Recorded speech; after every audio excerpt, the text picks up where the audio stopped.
Assalamualaikum warahmatullahi wabarakatuh. Perkenalkan, nama saya Kartika Sri Rahayu dari Fakultas Keguruan dan Ilmu Pendidikan dari jurusan Bimbingan Konseling semester 4. Di sini saya akan merespon salah satu video dari mata kuliah Teknik dan Praktek Konseling Psikoanalisa. Tujuannya untuk pemenuhan ujian akhir semester. Teknik yang digunakan pada video tersebut adalah teknik asosiasi bebas, di mana asosiasi bebas ini digunakan untuk menggali informasi klien sampai ke alam tidak sadar dengan cara mulai dari ide yang disadari saat ini, menelusurinya melalui serangkaian asosiasi, dan mengikutinya kemana ide itu pergi. Dalam teknik asosiasi bebas ini ada transferensi. Transferensi ini merupakan pengungkapan isi ketidaksadaran yang tersimpan sejak masa yang sudah berlalu dengan memakai terapis sebagai medianya. Transferensi ini mengacu pada perasaan seksual atau libido, atau juga agresif yang kuat, baik yang positif maupun yang negatif. Nah, yang transferensi positif ini memungkinkan klien menghidupkan atau menghadirkan kembali pengalaman masa kecil mereka dalam sesi terapi psikoanalisa yang tak mengancam, sedangkan transferensi negatif muncul dalam bentuk kebencian dan perasaan negatif klien yang perlu dikenali oleh terapis. Nah, dalam transferensi negatif ini, klien perlu dijelaskan agar mereka bisa mengatasi resistensi atau perlawanan terhadap penanganan. Nah, resistensi merupakan segala respon yang tidak sadar digunakan oleh klien untuk menghambat kemajuan mereka sendiri.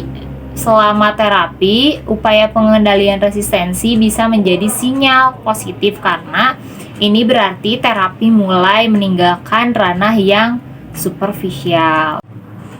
Mengapa menggunakan asosiasi bebas? Karena pada awal video yang telah saya simak, konselor melakukan komunikasi seperti konseling pada umumnya. Namun pada saat klien menyampaikan apa yang sudah terjadi dengan dirinya akhir-akhir ini, seperti ia mudah marah, yang meledak-ledak, lalu ia juga seringkali tidak dapat mengontrol emosi yang ia alami. Namun klien itu sendiri tidak mengetahui apa yang menjadi alasan utama ia menjadi seorang yang mudah marah seperti itu. Nah, di tengah sesi disinilah konselor menyampaikan atau menawarkan kepada konseli untuk menjawab, lebih tepatnya untuk menjelaskan apa yang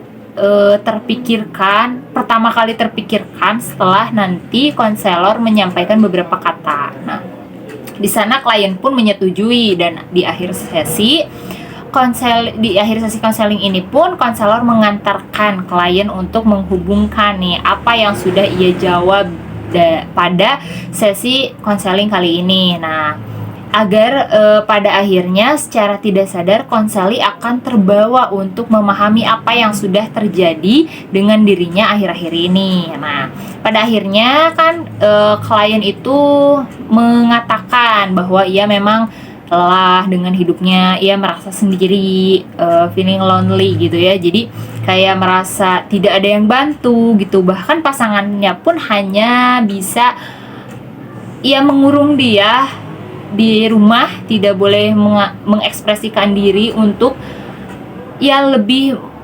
lebih mengolah emosinya gitu. Dia hanya bekerja di rumah, mengurus anak tanpa ada bantuan dari pasangannya itu sendiri gitu. Jadi ia merasa stres lah, kalau misalkan bisa dikatakan stres gitu ya, di rumah capek.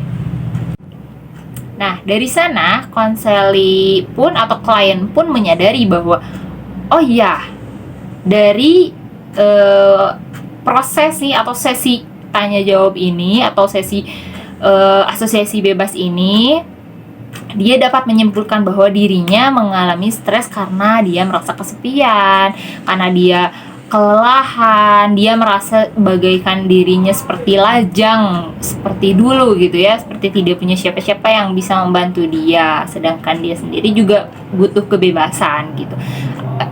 Karena di sana kan yang dipertanyakan oleh konselor itu sendiri tentang kebebasan keluarga, rumah tangga gitu ya. Jadi mungkin yang digunakan dalam sesi konseling kali ini atau dari video kali ini yaitu asosiasi bebas.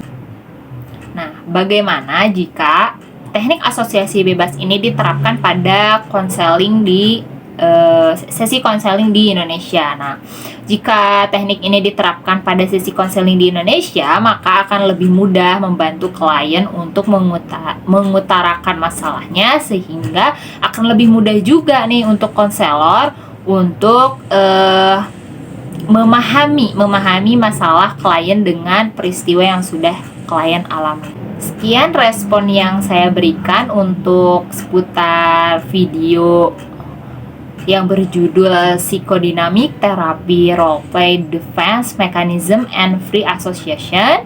Wassalamualaikum warahmatullahi wabarakatuh.